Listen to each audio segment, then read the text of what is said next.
the time off, a lot of good work with the OTAs with players, a lot of things done. Got scheme, definitely as far as getting in shape, how the guys moving. I think the strength and conditioning department did a great job, and the medical people did a good job as far as keeping people healthy. So we got the majority of the team here for them. Your room is completely different now. Does it feel like kind of like last year again, starting all over again? And how do you feel about the guys in your room? That's the part about it. Speaking forward, I'm glad you guys have my room. Only being coaching guys is available to me. One thing this year we have depth. From Charlie was a walk-on, was going to have opportunity to show what he can do. From the two transfers, Harrell and Hayden and Isaiah, they add some different things to the room. When you got a young guy like Micah, even though he was here in the spring, but he's still fresh out of high school, did some good things in the spring, and then Brandon Hood, who just came out of high school. So with those guys, I feel good. We can plug those guys in. They know their assignments. And one thing about it, like you said, the room is great chemistry. It's a friendly competition, but like at this point, you got to start to separate yourself. We have different elements in the room. Isaiah, he brings a bigger body. We got guys who can run in between the tackles, guys who catch the ball with Mike and Allen from the transfer again. I feel good about it. We got great kids that learn well. Is it a reset on the depth chart, or because maybe Micah was here early, does he have a little kind of edge in that? Like they all get a chance to go with the ones. Charlie, he earned it, he deserves it. He's going to be the guy that leads the reps. But then, as we go through practice, Micah will get a chance to go with Shurmur, and the two transfer, Isaiah and they'll get a chance to go with Shurmur as well, somewhere through our practice. So once we go through a week or maybe a week and a half, we'll find that chemistry. But I'm going to give them opportunity. They have to make sure they make Shurmur feel comfortable with them in the game. So they'll have the opportunities. They're going to know their assignments. They have the opportunity to perform. We're great every day. So it's on them. That's all we can do is coach them to this point, prepare them, put them on the field, and see how they execute. In your perfect world, do you have a workhorse and then guys who kind of spell him, or would you prefer a kind of by committee approach throughout the season? In today's game, you got to have two. So, and that's the process we're going through because we are so deep in talent, and those guys do a great job.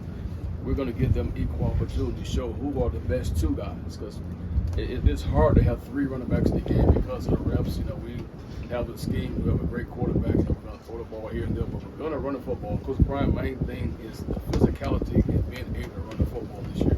So our top two guys got to understand that.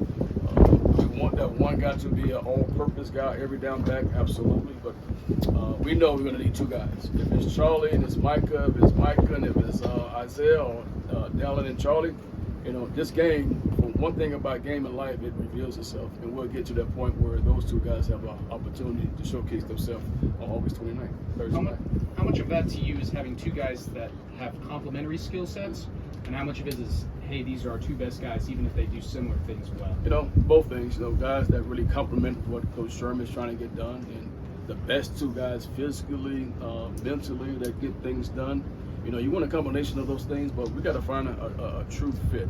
If it's two guys that complement the offense, and you might have a guy that's better in talent but blows assignments and don't understand, we're going to go with the guy that understand Coach Shurmur's philosophy, his scheme, because they're going to get things done and we'll be able to win ball games that way. So everything you're saying is correct, but we'd like to have a combination of those things. But whatever we have at that particular time between those two young men, we'll make a decision and roll in that direction.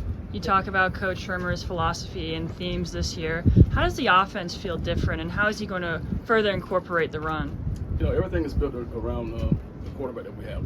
We have the best quarterback in the country. So a lot of things we have is going to fit him as far as throwing the football, to understand the box and know when to change the play, plus we can run the play or stick with the pass. So, Coach Shurmur's an NFL guy. He understands that. He's a man that understands the run game. So we're going to make sure that everything that we have based on what the defense give us, if you're going to pack the box, then Shurmur's going to have a field day throwing the ball, deep and underneath the Travis and Jimmy Horn, those guys that we have. If you want to take away the pass and have two deep and play those games, then we have guys up front that we kind of change and manifest to give us opportunity to run the football, and guys in the backfield understand their role.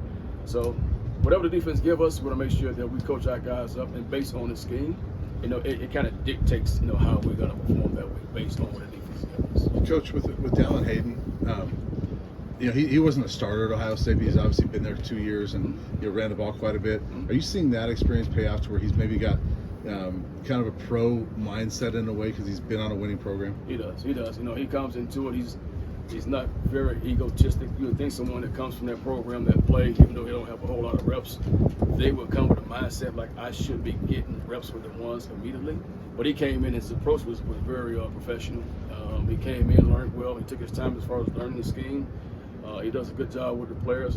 He has a sit-back approach. He likes to observe, ask questions, be real sure of themselves, and then go out and perform. And that's what I like about him. He's not in a rush to get to where he's going, but he's going to play a valuable role to what we have going on this year. Over the summer in various interviews, Coach Prime talked about how year one was about restoring hope and year two is expectation. Have you seen that change and maybe a mentality shift with him as far as how he reacts and connects to the staff and the players? As far as Coach Prime? Yes. Yeah, one thing about Coach Prime, when he comes to work with the same approach. His message is going to be very clear. Like I said, the hope that we had some hope last year. We kind of fell off towards the end, so he kind of installed that every day during the offseason about holding everyone accountable. So the expectation. This expectation is now. We're not waiting for year 3 to win. We're not waiting for mid-season to everything click. It has to happen now. So he has that now approach. So every day he comes into work, his mentality, his thought process, his message and philosophy is the same. He don't deviate from it. That's why he's Deion Sanders. And as a player, as a coach, as a player that's underneath him, you have no choice but to adapt to that. Or you would get surpassed, or you would be someone that has to be replaced. And that's the bottom line. That's where we are right now. We are right now trying to win. We're not trying to wait to see what's going to happen. We believe we're going to win. It's not if, we're saying that we are going to win. And that's the mentality. Last question for Coach. You talk about the running backs playing with Shurmur. How are they going to factor into the passing game this year? One, protection. If you can't protect, with the O-line is fit in where you need to fit in. If you're going assignments where your guys are making a sack on our most valuable player, you won't be in the game. So that's where it starts. We're runners. We're going to be able to run the football.